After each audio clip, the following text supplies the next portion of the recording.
আল্লাহ আমাদেরকে সারা জীবন কোরআনের সাথে থাকার তৌফিক দান করুন।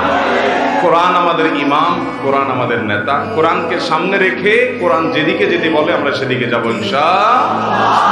নবী করিম সাল্লাল্লাহু আলাইহি ওয়াসাল্লাম বলেছেন, ইন্নাল্লাহা ইয়ারফা'ু বিহাযাল কিতাবি আকওয়ামা ওয়া ইয়াযা'ু বিহি আখারিন। এই কোরআন দিয়ে আল্লাহ বহু জাতিকে উন্নতির চরম শিখরে পৌঁছে দিবেন। আবার এই কোরআনের প্রতি অবমাননা, অবহেলা, অসম্মান এগুলোর কারণে বহু জাতিকে আল্লাহ তাআলা অবনতির চরম তলে হারিয়ে দিবেন। মুসলিম মিল্লাত পৃথিবীর অর্ধেক পৃথিবী তাদের পদানত হয়েছে। গোটা পৃথিবীর প্রধান পরাশক্তি ছিল মুসলমানেরা। তাদের মূল গুণ এবং বৈশিষ্ট্য ছিল তারা কোরআনে কারীমকে মাথায় তুলতে পেরেছেন, হৃদয়ে গেঁথে নিতে পেরেছেন। তারা গোটা বিশ্বকে তারা শাসন করেছেন। যেদিন থেকে মুসলমান কোরআনকে ছেড়ে দিয়েছে সেদিন থেকে মুসলমান পিছিয়ে পড়েছে।